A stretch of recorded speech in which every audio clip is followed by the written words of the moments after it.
Ancient forests maintain the balance of life on Earth.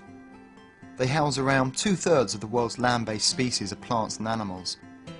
The remaining tracts of forests influence day-to-day weather, but also help to keep the climate stable over time. Tropical forests cover only 7% of the world's land surface, but they store vast amounts of carbon. Logging and burning releases that carbon into the atmosphere, contributing to climate change. Tropical deforestation accounts for an astounding 20% of worldwide greenhouse gas emissions. That's more than all of the aeroplanes, cars and trains put together.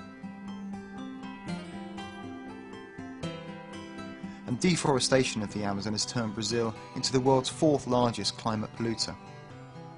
Since 1999, Greenpeace has been working in the heart of the Amazon to investigate and expose the threats to this forest, and to come up with solutions that will stop deforestation. Cattle ranching has always been and remains one of the major drivers of deforestation. But in 2003, Greenpeace began to perceive a new threat: soya plantations. Europe's appetite for cheap protein, and in particular for low-cost chicken feed to supply supermarkets and fast food restaurants, was driving a massive expansion of agricultural lands deep into the Amazon forest. Greenpeace began to document how vast tracts of the Amazon were being burned and bulldozed, quite literally for chicken feed.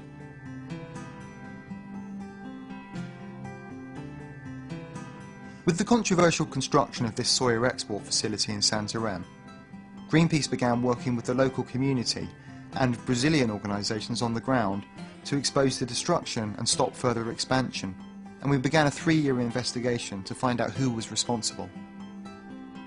In April 2006, Greenpeace released the results in a report called Eating Up the Amazon, which tracked soy from illegal deforestation directly into the feed supplies of a handful of supermarkets and fast food corporations.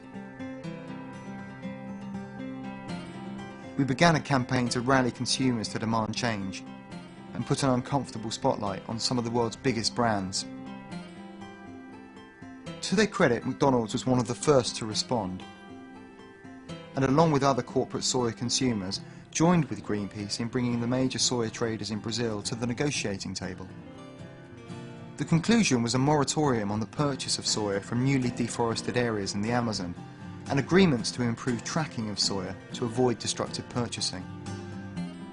Continuing engagement from Greenpeace, other NGOs and brands like McDonald's, Carrefour, Walmart, Sainsbury's and Marks & Spencer have kept the moratorium in place, and ensures the soya sector remembers that its customers want to contribute to solutions, not deforestation.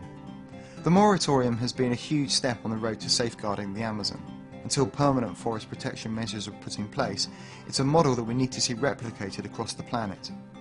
It's a Greenpeace Solutions success story, one which demonstrates that with the right combination of public awareness, consumer pressure and action, not words, we can protect our forests, we can save our planet and we can stop runaway climate change.